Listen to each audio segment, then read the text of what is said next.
It's Friday the 24th of January 2025, and you might notice different surroundings because I'm in Launceston in Tasmania. It's 6:15 and I'm starting my morning run. Now I've got a route as usual, and I'm not going to film all of it, just little bits and pieces. So here I am heading past the Silo Hotel. It's called that because it used to be grain silos before it was turned into a hotel. I'm heading towards the Tamar River, which is just beyond this flood barrier here.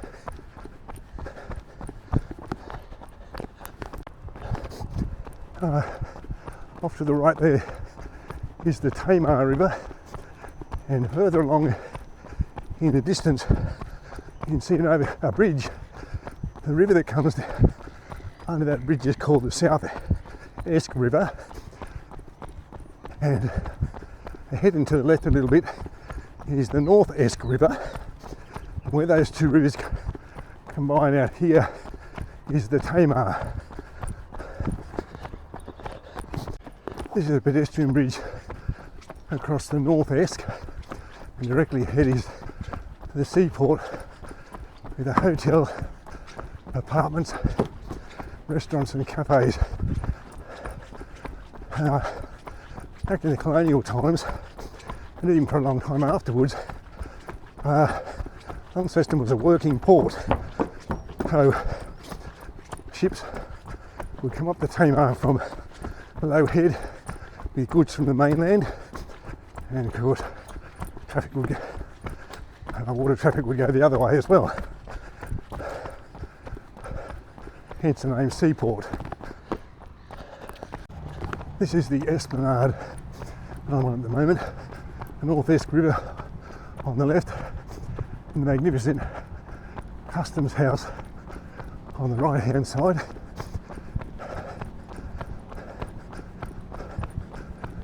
One of the many historic buildings in Launceston.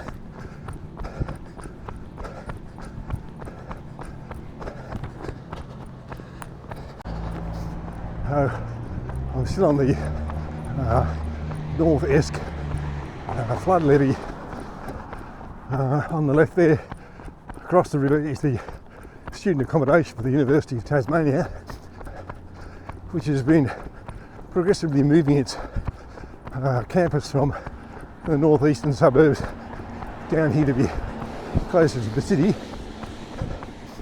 And directly ahead you can see a pedestrian bridge that spans the river to allow the students to cross to the lecture halls and so on the right hand side there. The bridge is fairly new. It's been open a couple of years. The last time we were here, which was about 12 months ago, they were working on the extension across the road here.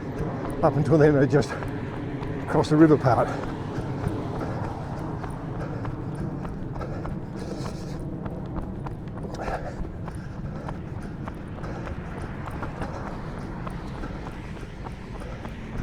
You can see the extension here on the right hand side as it goes down to the lecture rooms, theatres and so on.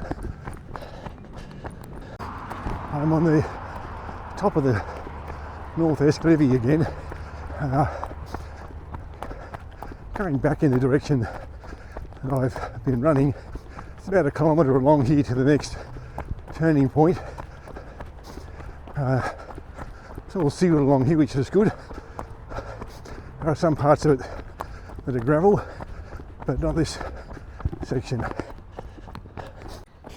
I'm coming up to what I call the plastic bridge, which is this bridge here with the brown plastic material on the deck. Underneath it's obviously steel, but the deck that you run on is plastic made from recycled shopping bags and stuff.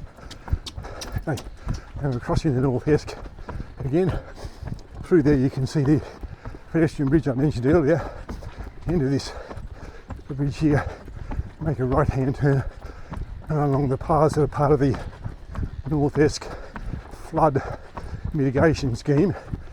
And this huge concrete wall is meant to stop the floodwaters flowing over.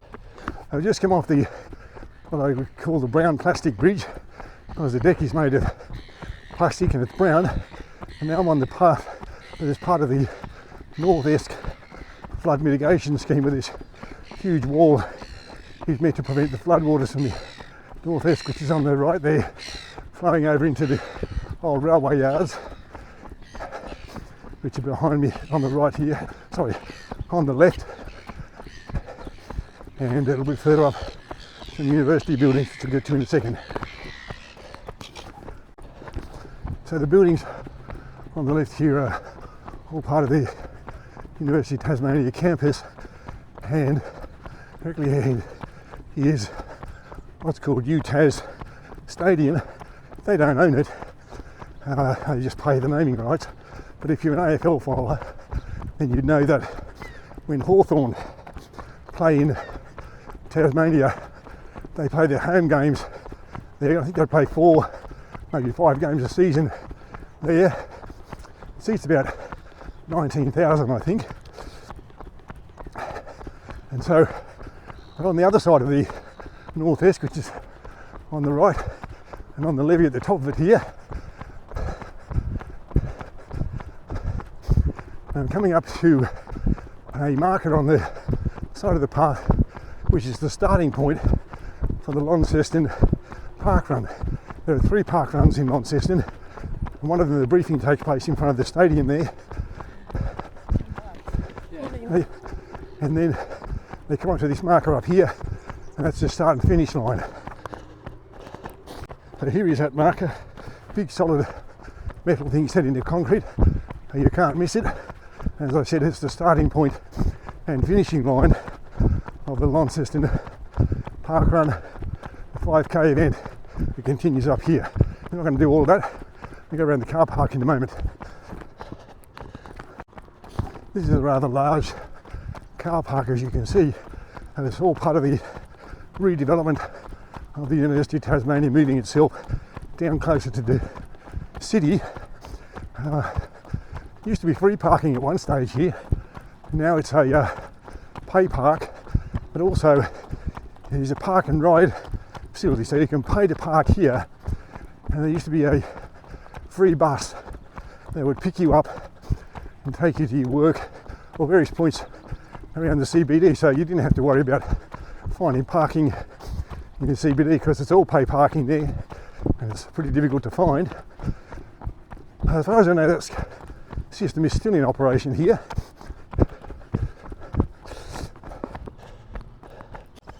Must be that free transport with the bus is still in operation, because there are signs pointing to the free Tiger bus. I think I'm heading, not really sure, must be west, I think, along, it's called Churchill Parade. Behind me, about a k and a bit up the road, is Churchill Park. It's a large sporting complex, and you head on this road, a couple hundred metres or so, is a suburb called Invermay. The UTAS Stadium, which you can see across there on the left, is part of a bigger complex. It's called York Park, and the oval closest to us here is where some of the local cricket is played. I believe that Ricky Ponting, there's a Mowbray Cricket Club here, even though Mowbray's a couple of k's up the hill there.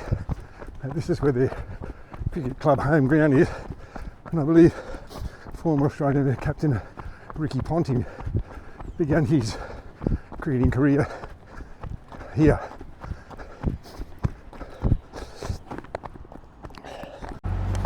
There'll be a map at the end of the video so you can see all these places that I've gone to. I've just managed to cross Invermay Road and avoid traffic, which is good. Town's just starting to come along with people getting ready for work and so forth, but I've managed to get across without worrying about the traffic. and I think I've got about another 1.5 k's to back where I started from.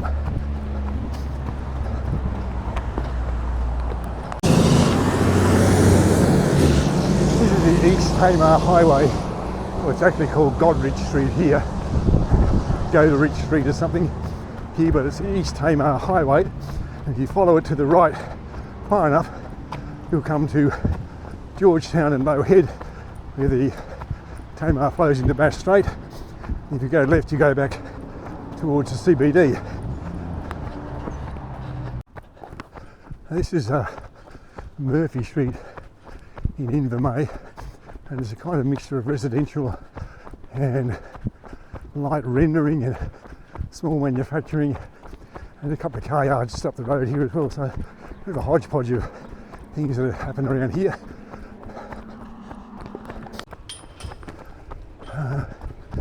Coming on to the levee for the Tamar, which will be over on the right behind this factory. Factory Lactalis, Australia, is a yogurt factory, and just about every brand of yogurt you can find in your supermarket is made here.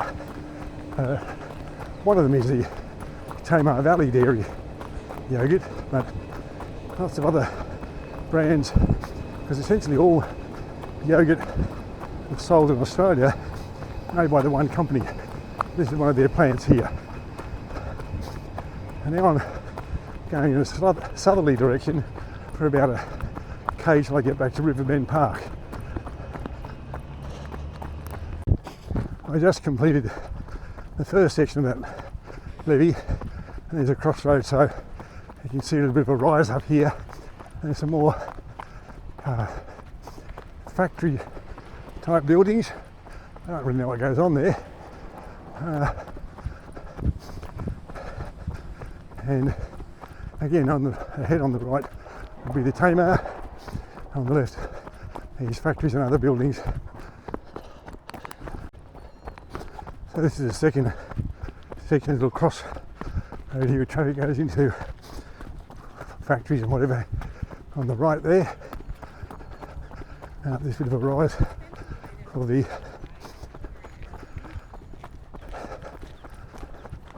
third section and back towards the Solo Hotel, which you can see in the distance.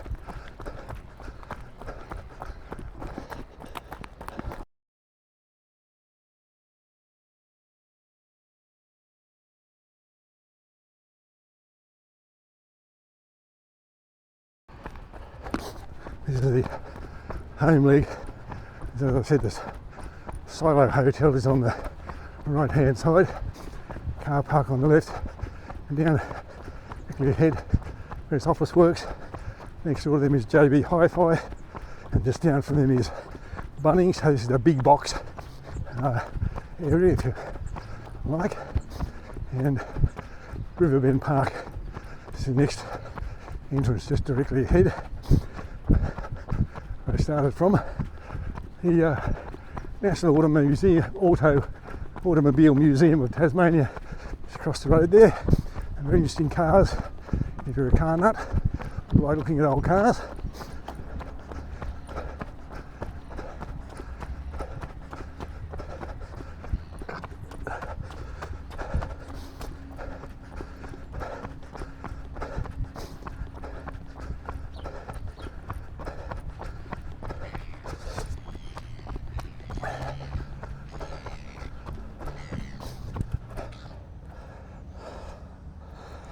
So, I'm not sure how well you can see that, 7.81 kilometres in a time of 48:57:89